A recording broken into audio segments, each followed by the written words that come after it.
ಈ ಬಂದು ಕೆಟ್ಟಿವಿ ಅಂತ ಹೇಳ್ತಿದ್ದಾರೆ. ಅಲ್ಲಿ ಬಂದಿರೋರೇ ಸಮಾಧಾನದಲ್ಲಿಲ್ಲ. ಕರ್ಕೊಂಡೋಗಿ ಏನು ಮಾಡ್ತಾರೆ? ಮತ್ತು ಯಾಕೆ ಬರ್ತಾರೆ ಅವರು? ಇರೋರನ್ನೇ ಉಳಿಸ್ಕೊಂಡ್ಲಿ ಸಾಕು. ನಿಮಗೆ 138 ಜನ ಶಾಸಕರಿದ್ದಾರೆ. ಒಳ್ಳೆ ಆಡಳಿತ ಕೊಡಿ. 2 ವರ್ಷದಿಂದ ಅಭಿವೃದ್ಧಿ ಕೆಲಸ ಶೂನ್ಯ. ಗುತ್ತಿಗೆದಾರರ ಬಿಲ್ ಕೊಡಲಿಲ್ಲ. 16 ವಿವಿಧ ಅಗತ್ಯ ವಸ್ತುಗಳ ಬೆಲೆ ಏರಿಕೆ ಮಾಡಿದಿರಿ. ಯಾವ್ದು ಬಿಟ್ರಿ ನೀವು? ಹಾಲಿನ ರೇಟ್ನೂ ಏರಿಸಿದ್ರಿ, ಆಲ್ಕೋಹಾಲ್ ರೇಟ್ನೂ ಏರಿಸಿದ್ರಿ, ವಿದ್ಯುತ್ ದರ ಏರಿಸಿದ್ರಿ, ಡೆತ್ ಸರ್ಟಿಫಿಕೇಟ್ ಬರ್ತ್ ಸರ್ಟಿಫಿಕೇಟ್ ದರನೂ ಏರಿಸಿದ್ರಿ. ಇದೆಲ್ಲ ಏರಿಸಿ ಸಾಲದ ಸೂಲಕ್ಕೆ ಕರ್ನಾಟಕವನ್ನು ಏರಿಸಿರುವಂಥವ್ರಿಗೆ ಇನ್ನು ನಿಮ್ಮನ್ನು ಜನ ಚುನಾವಣೆಯಲ್ಲಿ ಸೂಲಕ್ಕೆ ಏರಿಸೋದು ಒಂದೇ ಬಾಕಿ ಇರೋದು, ಇನ್ಯಾವುದೂ ಉಳ್ಕೊಂಡಿಲ್ಲ. ಸರ್, ಡಿ ಕೆ ಶಿ ಅವರು ಹಿಂದುತ್ವದ ಜಪ ಮಾಡ್ತಿರುವಂಥದ್ದು ಸಾಕಷ್ಟು ಒಂದು ಚರ್ಚೆಗೆ ಕಾರಣವಾಗಿರುವಂಥದ್ದು. ಈ ಹಿಂದುತ್ವ ಈ ದೇಶದ ಅಸ್ಮಿತೆ. ಒಂದು ದೇಶಕ್ಕೆ, ಪ್ರತಿ ರಾಷ್ಟ್ರಕ್ಕೊಂದು ಆತ್ಮ ಇರುತ್ತೆ. ಪಾಕಿಸ್ತಾನದ ಆತ್ಮ ಏನು ಅಂದರೆ ಇಸ್ಲಾಮು. ಯಾಕೆಂದರೆ ಇಸ್ಲಾಂ ಕಾರಣಕ್ಕೇ ಪಾಕಿಸ್ತಾನ ಹುಟ್ಟಿದ್ದು. ಭಾರತದ ಆತ್ಮ ಅದು ಹಿಂದುತ್ವವೇ. ಸನಾತನ ಧರ್ಮವೇ ಭಾರತದ ಆತ್ಮ.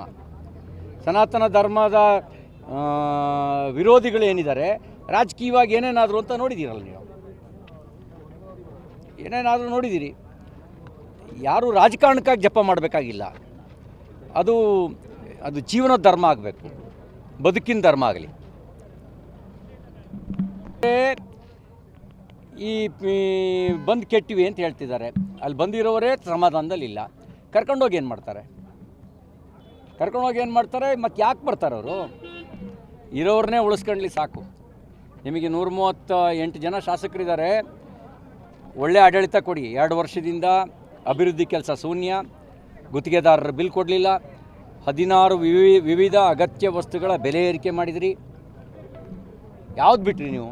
ಹಾಲಿನ ರೇಟ್ನೂ ಏರಿಸಿದ್ರಿ, ಆಲ್ಕೋಹಾಲ್ ರೇಟ್ನೂ ಏರಿಸಿದ್ರಿ, ವಿದ್ಯುತ್ ದರ ಏರಿಸಿದ್ರಿ, ಡೆತ್ ಸರ್ಟಿಫಿಕೇಟ್ ಬರ್ತ್ ಸರ್ಟಿಫಿಕೇಟ್ ದರನೂ ಏರಿಸಿದ್ರಿ.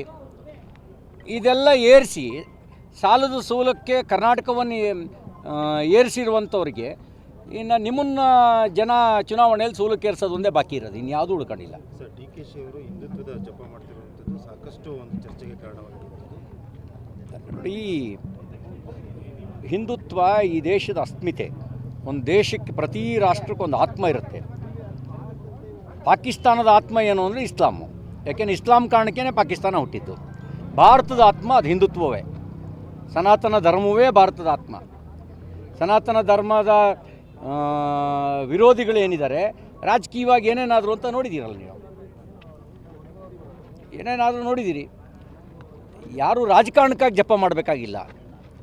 ಅದು ಜೀವನದ ಧರ್ಮ ಆಗಬೇಕು, ಬದುಕಿನ ಧರ್ಮ ಆಗಲಿ.